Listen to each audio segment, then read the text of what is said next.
அமைச்சர் உதயநிதி ஸ்டாலினுக்கு துணை முதலமைச்சர் பொறுப்பு வழங்கப்படுகிறதா என்பது தொடர்பான கேள்விக்கு முதலமைச்சர் மு.க.ஸ்டாலின் விளக்கம் அளித்திருக்கிறார்.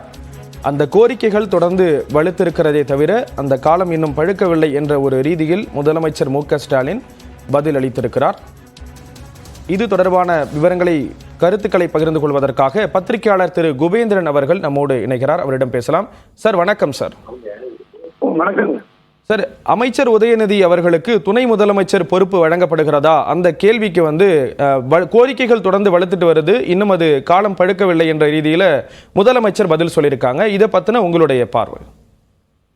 கடந்த ஜனவரி மாதம் இந்த பிரச்சனை பெரிதாக பேசப்பட்டது. துணை முதல்வர் பதவி அவருக்கு கொடுக்கப்படும் தேதி குறித்தாகிவிட்டதெல்லாம் சொன்னாங்க. அப்போதும் அந்த இது நடக்கல. அவருக்கான விஷயங்கள் நடக்காத ஒரு விஷயத்தை ஏன் பேசுறீங்கன்னு ஒரு அறிவிப்பை வெளியிட்டாங்க. அப்புறம் உதயநிதியை இது குறித்து 2 முறை கேட்டதுக்கு நாங்கெல்லாம் முதலமைச்சருக்கு துணையாக இருக்கிறோம், துணை முதல்வர் பதவி தேவையில்லைன்னு அவரும் சொல்லிட்டாரு. இப்ப மீண்டும் முதலமைச்சர் அவர்கள் அமெரிக்கா போவதற்கு முன்பாக ஒரு அமைச்சரவை மாற்றம் இருக்கும்.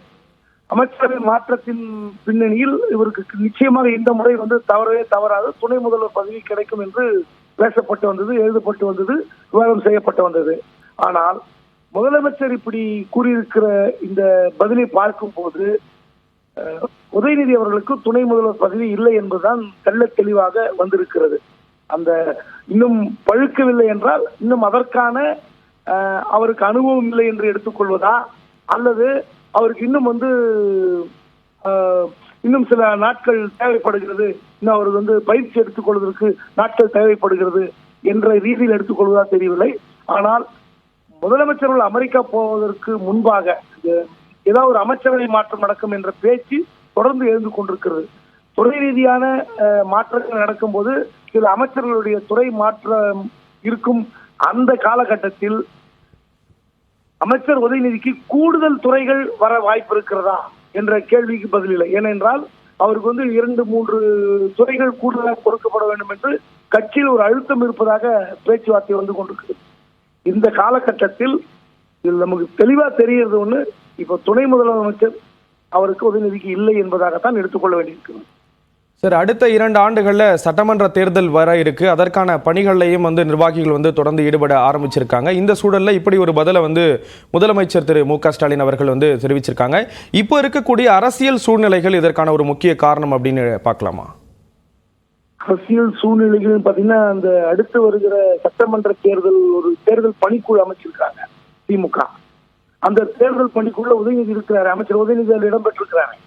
அப்போ மற்ற அமைச்சர் ஒரு 6 பேர் இருக்கிறாங்கன்னா அதுல அமைச்சர் உதயநிதி இருக்காருன்னா அவருக்கு ஒரு முக்கியமான இடம் கொடுக்கப்படுகிறது. ஆனால் இப்போ எல்லாரும் எதிர்பார்க்கிற கேள்வி நீங்க திரும்ப கேட்கறீங்க, இந்த அரசியல் சூழ்நிலை அப்படின்னா என்ன அரசியல் சூழ்நிலை?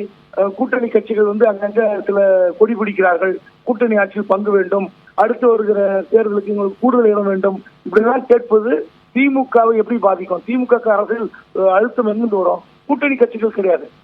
இந்த கட்சியிலே நாடாளுமன்ற தேர்தலுக்காக இவர் வெற்றிக்கு பாடுபட்டார், கடுமையாக உழைத்தார், அவருக்கு இந்த முறை துணை முதலமைச்சர் கொடுக்க வேண்டும் என்று 2-3 பேர் மேடையில பேசுறாங்க, சில பேர் தீர்மானம் போட்டிருக்காங்க.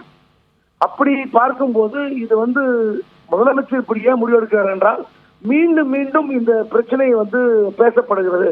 உதயநிதி துணை முதல்வராக போகிறார், ஒரு கூடுதல் துறை கிடைக்க போகிறது, அமைச்சரவை மாற்றம் நடக்க போகிறது, அமைச்சர் துறைமுருகன் இருக்கிற சுரங்கத்துறை வேறு அமைச்சருக்கு போக போகிறது, அப்புறம் செந்தில் பாலாஜி வெளியே வந்தால் அவருக்கு மீண்டும் மின்சாரத்துறை கொடுக்க போகிறது, அப்புறம் இந்த மதுவிலக்கு ஆயத்தீர்வு வேறு ஒரு அமைச்சருக்கு போகிறது. தொடர்ந்து பத்திரிகை, வார பத்திரிகை, தினப்பத்திரிகை எழுதி கொண்டு இருக்கிறார்கள். அந்த மாதிரியான விஷயத்துக்கு தான் இவர் பதிலளித்திருப்பதாக பார்க்க முடிகிறது. ஏதோ ஒரு அரசியல் அழுத்தம் இருக்கிறது, இல்ல கூட்டணி கட்சிகள் இருக்கிற அரசியல் சூழ்நிலைக்கு ஏற்ப அவர் தவிர்த்து விட்டார்லாம் இல்ல, தொடர்ந்து பத்திரிகை எழுதுவதற்கு ஒரு கருத்து தெரிவிக்கிறார். அப்படிதான் பார்க்க முடியும். இணைப்புல கருத்துக்களை பகிர்ந்து கொண்டதற்கு நன்றி திரு குபேந்திரன்.